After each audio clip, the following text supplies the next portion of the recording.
Hey guys, welcome to Chicago, Illinois. We're gonna be here for the next 3 days. Well, actually, we're gonna be here today, and then tomorrow we're headed down to South Bend, Indiana, watch the Stanford Cardinal beat the Notre Dame Fighting Irish. So we're gonna do some fun things in and around the city today and Sunday, and then tomorrow we're gonna show you around the game. So stay prepared for 3 awesome episodes from this place. Go, floor button like the 95th floor.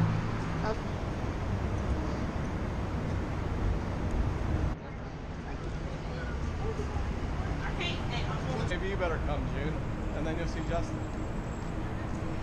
So this is our activity for the morning. Architecture tour from a boat on the Chicago River. It's gonna be fun. As you might be able to tell, The seats are probably several.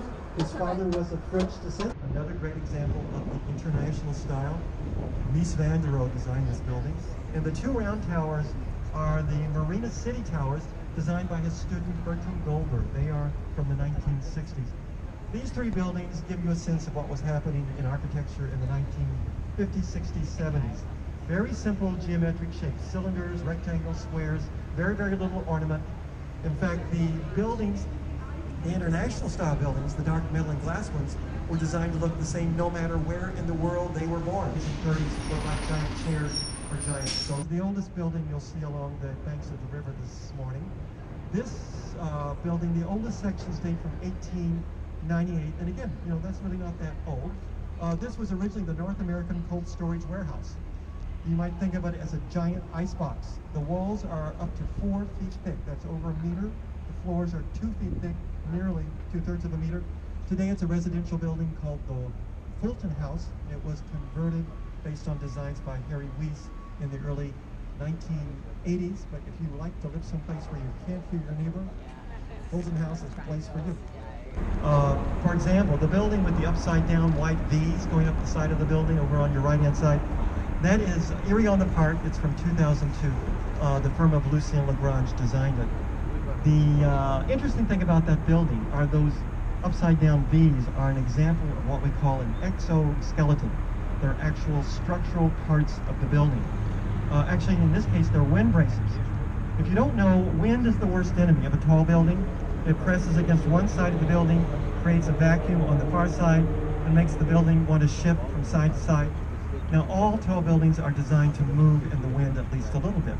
But, particularly with residential buildings, you don't want them to move too much, because people like me will go home and get seasick, which I've actually done. So, the idea is the wind braces are like somebody standing with their legs apart, making the walls stiffer. And because they're on the outside walls, that means there needs to be fewer columns on the inside, so there are more flexibility for moving walls, which is nice in a residential building. Walls have to be, and eventually the entire bottom of the building is just originally called the Sears Tower. It was completed in 1974, designed by the architects here in Chicago, engineers Skidmore, Owings, and Merrill. It was the tallest building in the world when it was completed in 1974. It's 110 stories, 108 of those are occupied. It's 1,451 feet, which translates to 442 meters. Now, this was the tallest building in the world until the mid-1990s, when 2 towers in Kuala Lumpur took the title. But it continued to be the tallest building in North America until about 18 months ago, well, at this point, probably almost 2 years now, when a new building in New York City was completed, the Freedom Center, the One World Trade Center, which you may be familiar with, and it is 1,776 feet tall. So obviously taller than the 1,451 feet. Now, the 1,451 feet only includes up to the top of the building. The antennas cannot count as part of the height of the building. However, so no, okay, New York has the tallest building in North America. But we're here in Chicago. I want to clarify a just minor detail. So if you're standing on the top floor of the Willis Tower, formerly the Sears Tower, and somebody would happen to bring from New York the One World Trade Center, the new tallest building in North America, and you wanted to see the top floor of the One World Trade Center, you have to look down. And not just a little bit, you have to look down 82 feet, 25 meters to see the top floor of the One World Trade Center, because much of the height of the Trade Center is in a spire where nobody lives or works. So, okay, yes, New York does have the tallest building in North America. However, Chicago has the building with the tallest floor of any building in North America. Hey, we've got something, they've got something, everybody should be happy. For another reason, that's because you can really see how the building's put together. This is called the bundled tube style of construction. The building is made of 9 rectangular tubes. Each is structurally independent, but they're all tied together to give a lot of strength to the building. Now the bottom 50 floors, all 9 tubes go up to the bottom 50. That's where Sears originally had their employees. Above that, 2 of the tubes stop at 66, 3 more stop at the 90th, and the last 2 go to 110. Out up there this morning, has anybody been ever, the fountain is called the Centennial Fountain because it marks the centennial of the founding of the Chicago Sanitary District, that group that separated the sewage water from the drinking water back in 1889.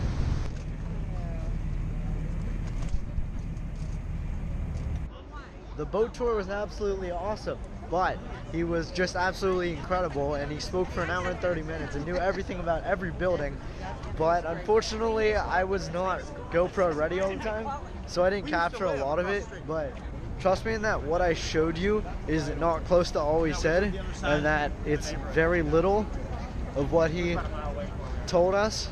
So, incredible guide, great experience. Thoughts? Definitely. I took notes. All right. So I can help you out.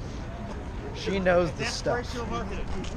We're now heading towards something which should be a new experience for us. A segway tour. I've never ridden a segway before. She did about 5 years ago in Puerto Rico, but this is the first experience for me. I'm a little scared, but apparently riding a segway is very easy. What's the number you say, Mom? What do you mean what's the number I say? Of people who can ride a segway. What's Dad's number? It's like 95%. Yeah, 95%. And where exactly do you get that number? Out of thin air. All right. Wherever he gets it, it's confidence inspiring. We're now headed down towards Millennium Park, where we're gonna meet the guides and go on get some training. We have helmets. Yeah. Yes. Do all the safety briefing stuff, the good stuff. It feels really weird at first, but then once you get the hang of it, it's really cool. Okay. Sounds fun. So I'll be using the chest mount, and I'll be trying to film as much as I can for you guys. It's gonna be a 2.5 hour tour of, I don't know, Chicago stuff, whatever that means.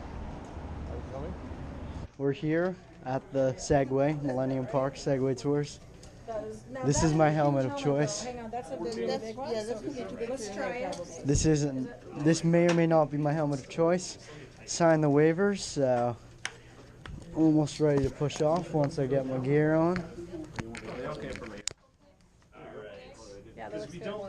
They've shown us the safety briefing, and we're about ready to go. So here are the boys we're going to be riding. Ooh. Segway practice! Alright, yes, I'm going to try turning in place now. Whoa. I am progressing fine. Dad, take your hands off. Aha! Aha!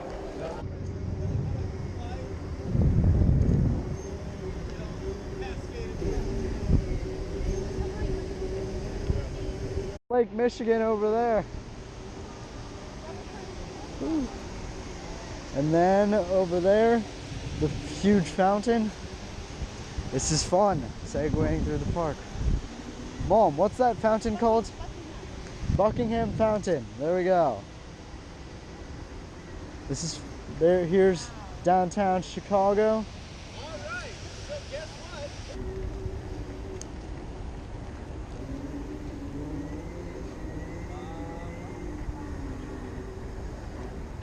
I'm just gonna talk directly to the camera. It's gonna be real weird. Some spins. Some spins. In North America, Dad, you do some spins. Because the World Trade Center is It's more sensitive now, so we got some speed. Woohoo! Some speed.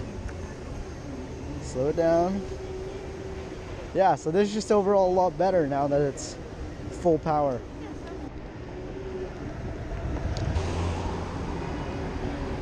This statue as a segway slalom.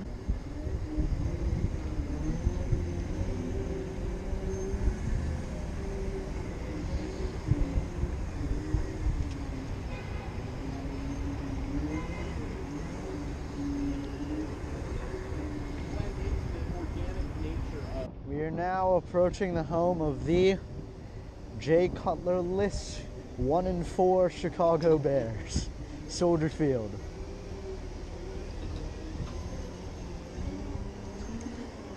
Sorry to all you Bears fans watching this video because you guys kind of suck this year. But your stadium's cool. Ugh, I almost crashed. Planetarium on the left and Lake Michigan on the right and all around us. This is pretty sweet.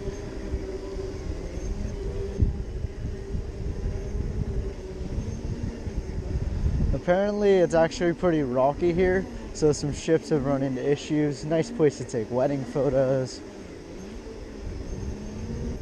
And then of course you have the city over there. That's pretty nice. Ah. Ah. Let's hope that picture turned out well. Segways revolutionized the Pano. Check this. So we're gonna go this way. Boom. We're gonna go over to. All I had to do was hold the camera steady and spin. Stretch before we make our.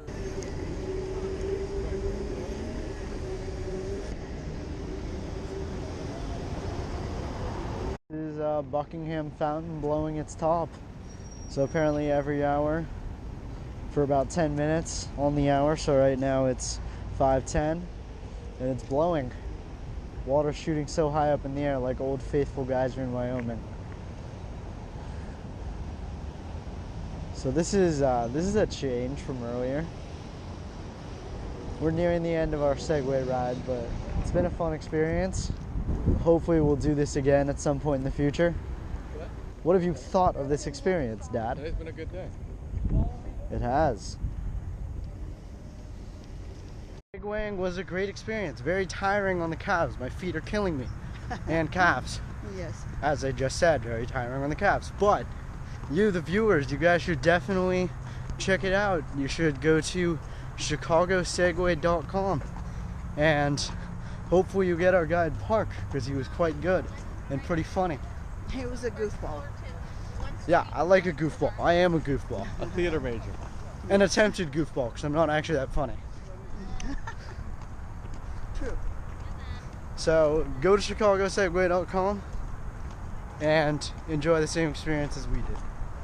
We're here in Millennium Park in the middle of downtown Chicago. There is J. Pritzker Pavilion, which was designed by architect Frank Gehry, who also designed Walt Disney Concert Hall in downtown Los Angeles. You got some nice fall leaves over there. It's a very nice place. By its official name is Cloud Gate, but everyone knows it as the Bean. It's the big sculpture in the middle of Millennium Park that obviously reflects the city. It's reflecting this GoPro right now. That's me.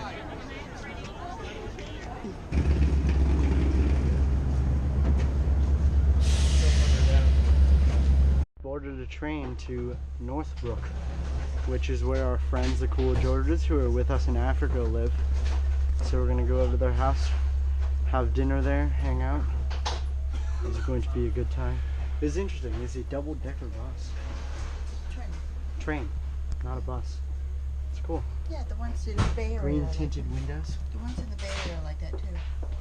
Did you remember we rode it once from Burlingame up to the city? I do not remember that. We were on a double-decker train. This is cool.